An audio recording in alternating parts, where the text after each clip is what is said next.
Okay, good morning. This is Professor David J. Delosreyes. It's April 22, 2023. The time is around 12:20 a.m. Okay, my topic for this morning will be still advanced mathematics, and this is now lesson number 33. The last time around, I discussed the solution of the so-called series RLAC circuit by using Laplace transform. So for this morning, the topic will be a series RCAC circuit. The solution should be by using Laplace transform. Okay, I will check my camera. Oh, it's fine. Okay, let's proceed. Lesson number 33. We are given a resistance and a capacitance connected in series, energized by an alternating current source. Okay, so we will solve the total current as a function of time by using Laplace transform.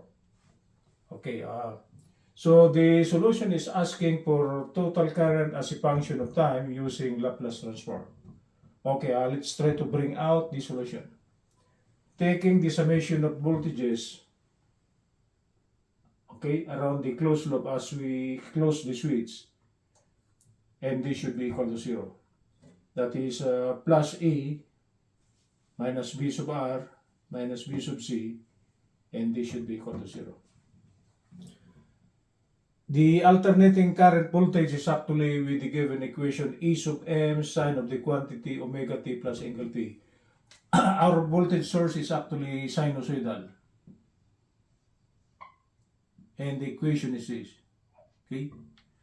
So plus E will become E sub M sine of the quantity omega t plus angle P equal to, I will transpose this negative 2 voltages on the right, so it will become I times R plus 1 over C, the integral of I dt, where the product current, variable current times R is actually B sub R, the voltage across the resistor.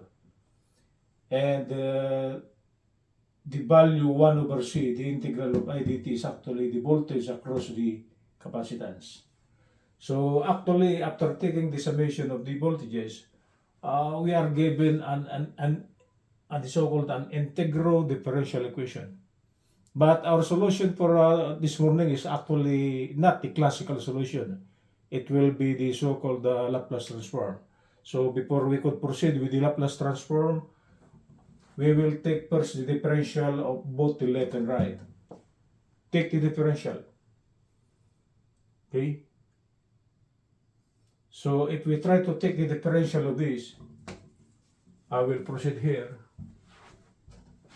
A sub m is constant times the cosine function, so it should be E sub m. The differential of the sine is actually cosine. It should be the cosine of the given quantity. Okay? Times the total differential of the angle. The total differential of the angle is omega times differential time. So there is a differential time over there, and there should be omega over here. Omega times dt is actually the total differential of the total angle, omega differential time.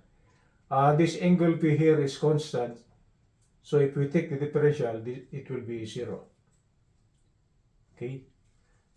The right hand side, the variable thing is the current, right? So if we try to take the differential, it would be R times the differential of the current. Okay? For the last part, it should be, I will go back here, 1 over C. We are taking the differential, right? So the differential of the integral of I dt.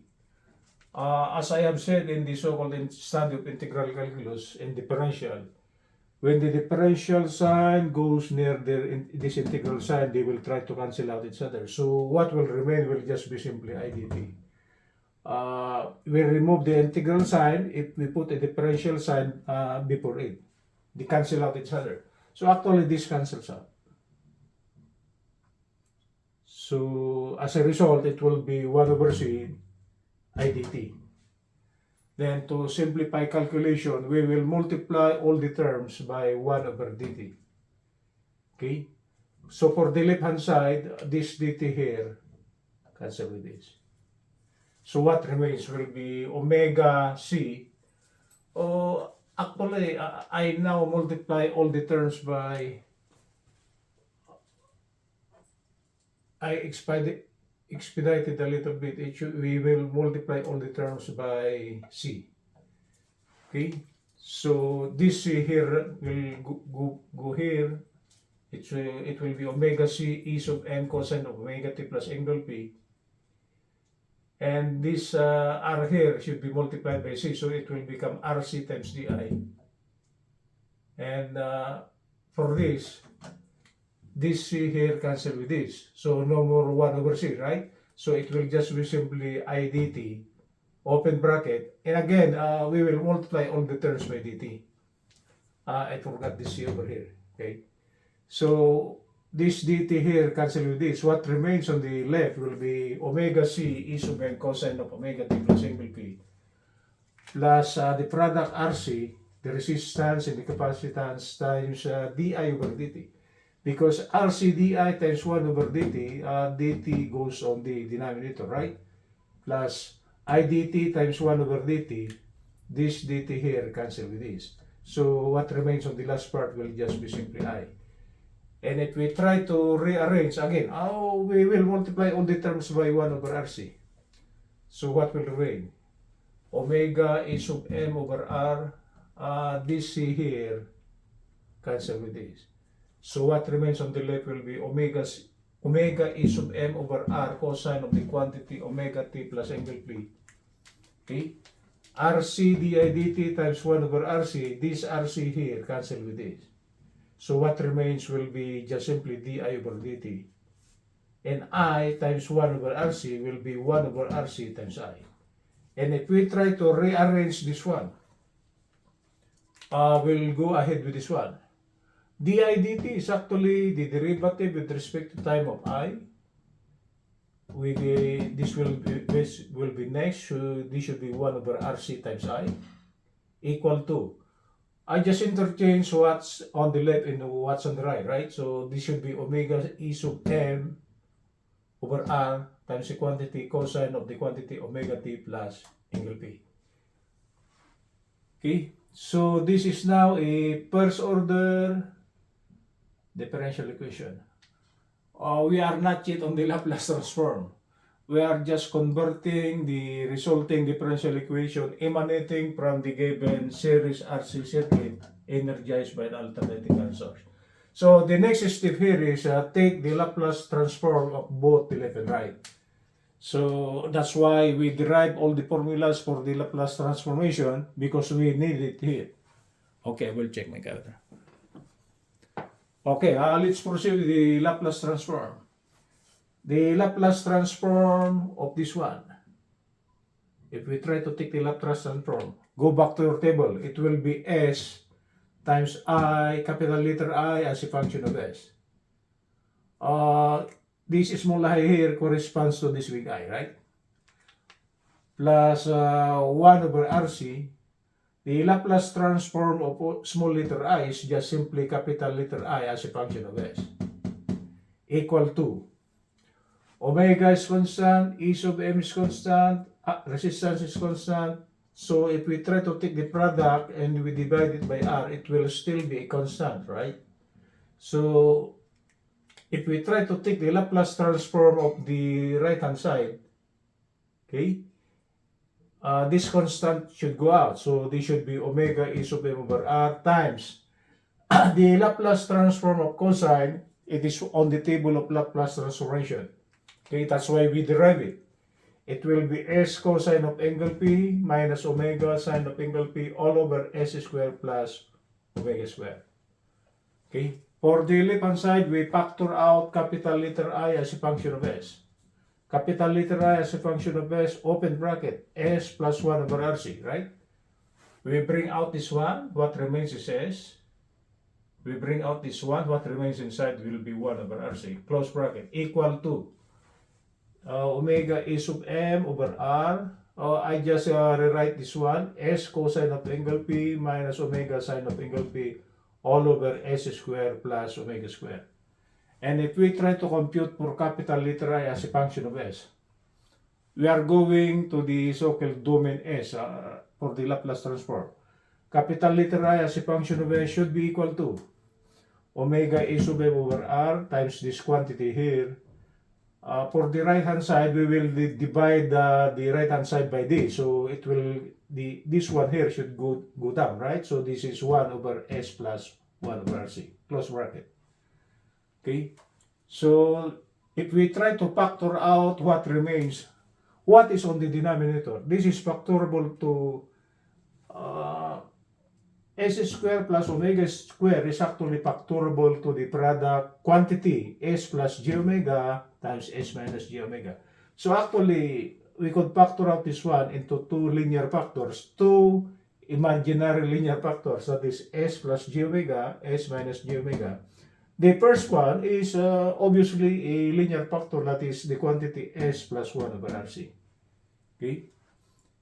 So if we try to solve for I as a function of S or T, we must have to evaluate this one by using algebraic manipulation. So if we try to, what you call this, do algebraic manipulation, okay, for the meantime, I will forget the omega E sub M over R. I will just go back to this as soon as we computed for the value of ABC, so we could compute for the complementary current and the particular current. So if we try to rewrite this one, okay, I will just try to take the equivalent of this in terms of three partial fractions. So I will rewrite it. It will be S cosine of angle P minus omega sine of angle P all over. The three linear factors underneath is actually S plus 1 over RC. And the possible factors of S square plus omega square is actually S plus j omega times the quantity S minus j omega. These are three distinct linear factors. So the equivalent partial fraction on the right should be 3. So it will be an unknown constant A over S plus 1 over RC, the first linear factor, plus another unknown constant B all over the second linear factor S plus j omega, plus a third unknown constant C all over S minus j omega. Okay? So if we try to simplify this one, the left hand side will just become S cosine of angle P minus omega sine of angle P. If we try to simplify this one, this is now addition of simplification of three fractions with three different denominators.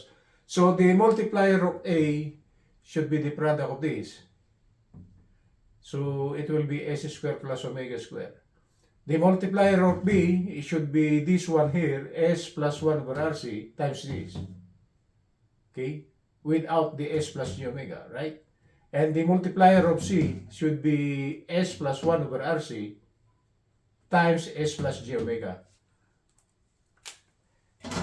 Addition of fractions with different denominators. So if we try to consider C, the multiplier will just be simply S plus 1 over RC times S plus j omega. For B, it's the same.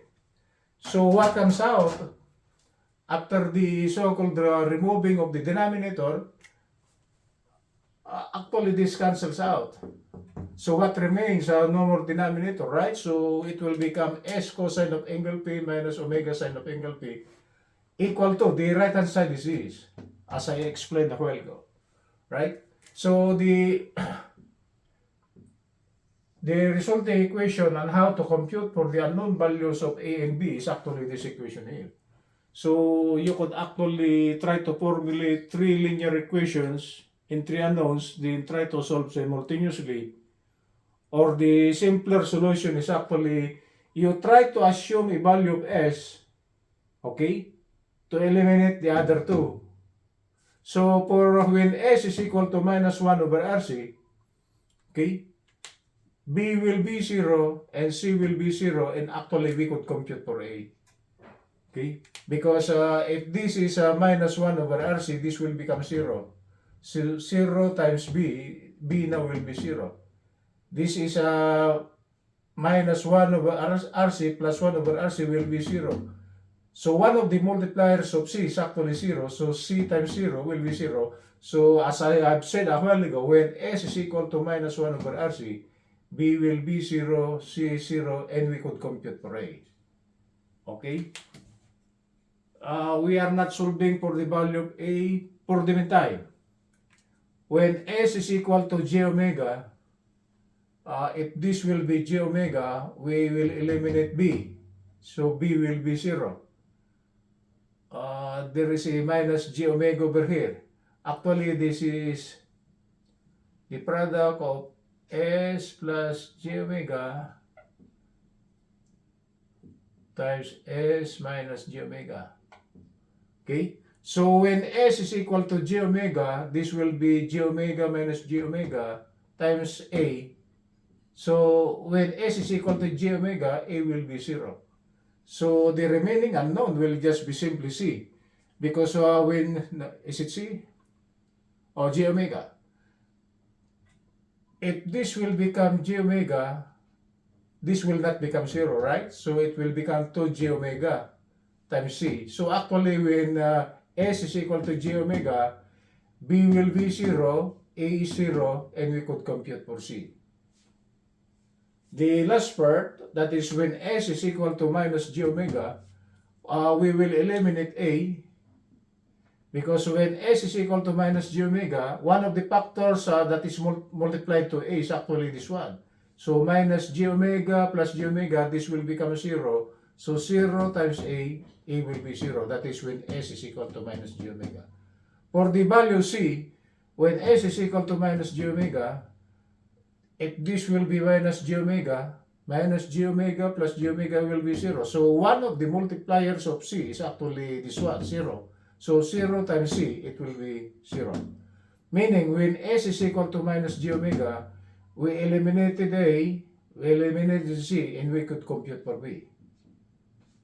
Okay? I didn't show you on how to compute for the value of A, C, and B. Okay, but this is the proper procedure on how to compute for the values by assuming a certain value. So you eliminate the other two, you could compute for the unknown. Okay, I will not show you that one anymore. It is a long algebraic manipulation. So if we go back to the total capital letter I as a function of S, total capital letter I as a function of S with the subscript C, meaning the complementary solution. I will try to take this one, this is, times this quantity here. Okay, times this quantity, we could compute for the complementary solution. Okay, so if we try to take the value A from the computed value, that is when S is equal to minus 1 over RC, we will place it here. Then do some very long algebraic manipulations. I will place it here. I complementary should be E sub M over R sine of angle P minus E sub M over Z sine of the quantity angle P plus angle theta, close bracket, E raised to minus T over RC. Because if we try to take the inverse Laplace transform of this, it will go back to the formula 1 over S plus A. And if we try to take the inverse Laplace, it will be E raised to negative T over RC. So there is a multiplier E raised to minus T over RC due to this. Okay? So actually, the total complementary solution is this one. Okay?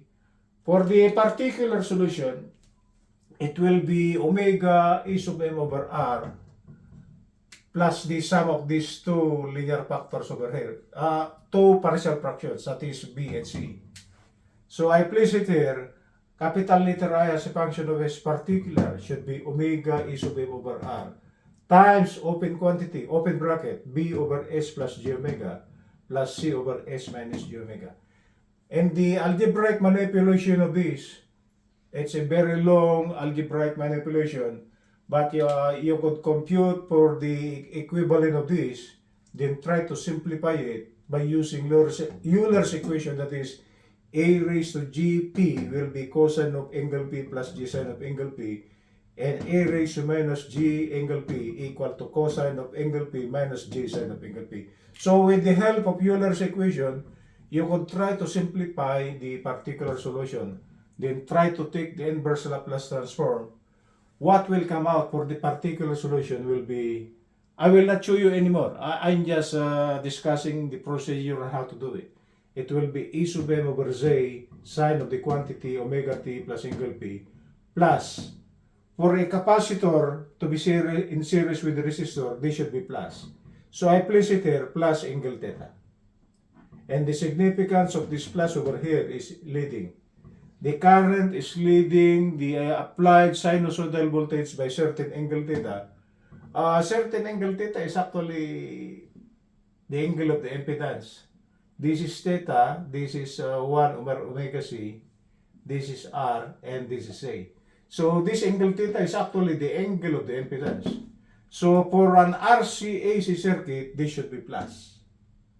I will repeat it. The particular solution should be e sub m over z sine of the quantity omega t plus angle p plus angle theta. So the total current now, as always, total current will be particular plus complementary. And I will rewrite first the particular e sub m over z sine of the quantity omega t plus angle p plus angle theta. That's the particular solution, the so-called steady state part of the current. Plus, this complicated thing, e sub m over r sine of angle p minus e sub m over z sine of the quantity angle p plus angle theta, close bracket, e raised to minus t over rc. So all those quantities multiplied by a raised to minus t over rc is actually the so-called complementary solution, the transient part. So if you try to verify the solution of the classical solution under RC AC circuit, this is actually the total current. Okay, that's it, guys. Tonight, I just simplified the calculation of the value of ABC. I didn't show you the proof. No, the complete solution. It's a long one.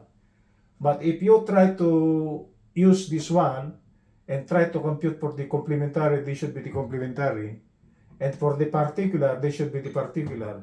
So the total current will be the sum. That's it, guys. Okay, we are almost done with circuits using Laplace transform of the solution. I think one more before we will proceed with another solution. So don't be bored, guys. So for you guys who are taking up advanced mathematics, this is for you. If you want to subscribe to my channel is at youtube.com/@ProfDavidJDelosReyes. And if you want to share it, please click share. The topic is actually a series RC AC circuit. The solution is by using Laplace transform.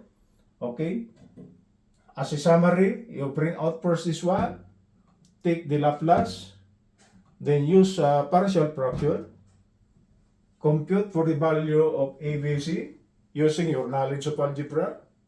So upon the computation of the unknown coefficients A, B, and C, try to compute for the complementary. Okay? For the complementary part, it will just be simply omega A sub m over r times this first one here.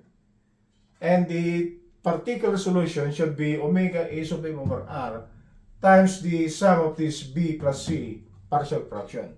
Then to try to take the particular solution, total solution, just take this sum.